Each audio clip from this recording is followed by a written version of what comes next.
Assalamualaikum warahmatullahi wabarakatuh. Sampurasun. Kembali lagi dengan saya Aji di channelnya Tri Aji Kaji Official. Dan di video kali ini saya akan membuat video narasi dengan edisi Jangan Lupakan Sejarah yang berjudul Prabu Siliwangi, Pahlawan Kebudayaan Sunda. Untuk baraya yang belum tahu sejarahnya, terus simak dan dengarkan saja.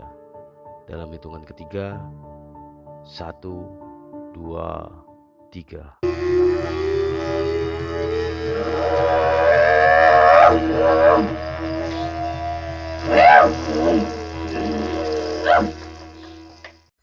Prabu Siliwangi adalah tokoh yang dikenal dalam cerita mitologis dan legendaris masyarakat Sunda.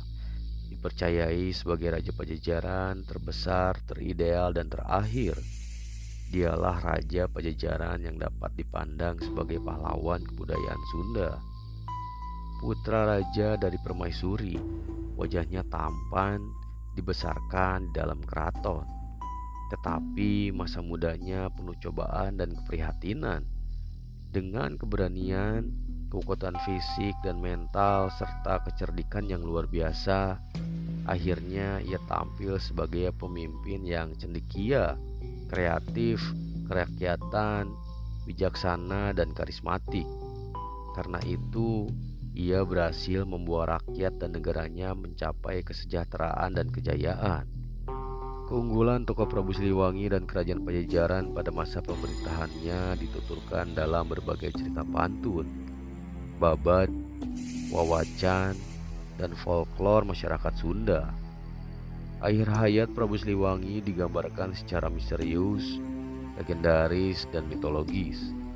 Ia memilih ngahyang raga atau menghilang raga, dan nyawanya sebagai penyempurnaan eksistensinya, dan pengikutnya yang setia berubah wujud menjadi harimau lodaya jadi-jadian atau maung lodaya kajajaden. Prabu Siliwangi dipercayai oleh masyarakat Sunda masih hidup secara rohaniah. Karena itu, sewaktu-waktu bisa diundang atau hadir sendiri di tengah-tengah orang Sunda. Ia selalu melindungi orang Sunda dan tanah airnya pada saat-saat kesulitan dan keprihatinan. Tidak heran apabila sampai sekarang nama tokoh ini dan atributnya diabadikan sebagai nama berbagai lembaga formal dan informal di tanah Sunda. Prabu Siliwangi tergambarkan dalam diri orang Sunda sebagai tokoh legendaris dan tokoh mitologis. Begitu harum dan populernya nama tokoh ini dalam masyarakat Sunda sepanjang masa, sehingga beberapa sejarawan Sunda terpanggil untuk mengidentifikasikan identitasnya secara historis. Siapa dia? Berdasarkan kajian sumber primer dan sumber sekunder, muncullah pendapat bahwa Prabu Siliwangi itu adalah Maharaja Sunda yang identik dengan Prabu Niskala Wastukancana 1371 sampai 1475, dan atau Sri Baduga Maharaja 1482 sampai 1521. Prabu Niskala Wastukancana adalah Raja Sunda yang berkedudukan di Keraton Surawisesa di ibu kota Kawali. Sedangkan Sri Baduga Maharaja adalah Raja Sunda yang berkedudukan di Keraton Sri Bemapunta, Narayana, Madura, Suradipati di ibu kota Pakuan Pajajaran. Kedua Raja Sunda tersebut berhasil membawa masyarakat dan negaranya ke puncak keemasannya. Itulah sebabnya hingga sekarang kerajaan Sunda menjadi identitas dan tipe ideal kehidupan manusia Sunda. Pengarang carita Parahyangan, Atja, dan Saleh dan Sasmita melukiskan keadaan masyarakat Sunda pada masa pemerintahan kedua Raja Sunda tersebut sebagai berikut.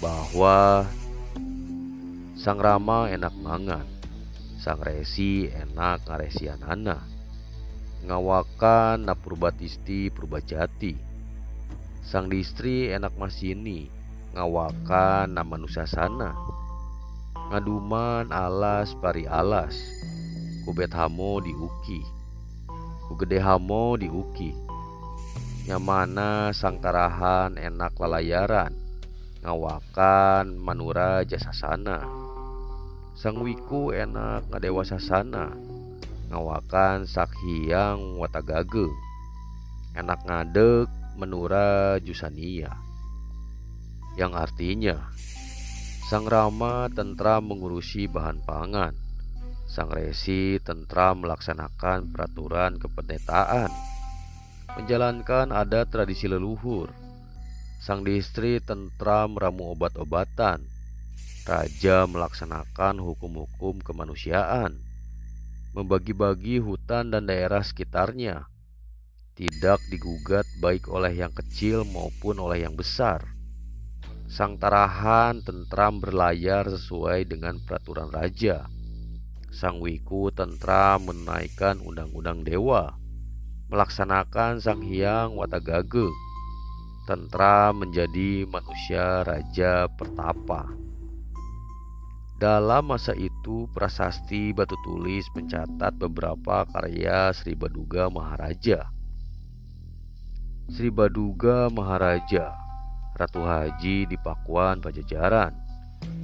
Ia nunyusuk na Pakuan, nunyian sakakala gugunungan, ngabalai, nyian samida, nyian Sang Hyang Talaga Rena Mahawijaya, yang artinya Sri Baduga Maharaja, Raja di Pakuan Pajajaran, yang membuat parit pertahanan Pakuan, yang membuat tanda peringatan berupa gunung-gunungan, memperkeras jalan, membuat samida atau hutan lindung, dan membuat Talaga Rena Mahawijaya. Deskripsi itu memperlihatkan bahwa dalam kebudayaan Sunda terdapat dua citra mengenai tokoh Prabu Siliwangi. Pada satu pihak, Prabu Siliwangi merupakan raja Pajajaran termasyur dan sekaligus terakhir. Dipandang bahwa dipercayai sebagai tokoh legendaris dan tokoh mitologis, sebagaimana dituturkan dalam tradisi lisan dan tradisi tulisan. Pada pihak lain, Prabu Siliwangi dipandang sebagai tokoh sejarah, tokoh yang pernah hidup di dunia dan menduduki tahta kerajaan Sunda, sebagaimana dikemukakan akhir-akhir ini dalam karya ilmiah. Kedua citra tersebut tidak terpisah sama sekali, melainkan ibarat garis pada satu tempat keduanya berhimpitan dan pada tempat lain berseberangan. Sesungguhnya orang-orang Sunda pendukung pandangan pertama atau pandangan tradisional memandang dan mengakui bahwa Prabu Siliwangi pernah hidup dan berperan di dunia pada masa lalu. Artinya merupakan tokoh historis. Akan tetapi historis dalam kebudayaan mereka. Dalam kebudayaan mereka, pengertian historis atau sejarah itu tidak memisahkan kehidupan manusia dengan kehidupan makhluk halus, sehingga manusia pun bisa berperilaku sebagaimana yang bisa dilakukan oleh makhluk halus.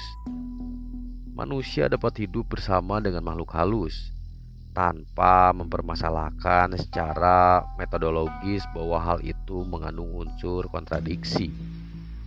Mereka pun dapat menerima pandangan yang menyatakan Prabu Siliwangi sebagai tokoh historis. Bahkan hal itu dianggapnya menunjang pandangan mereka.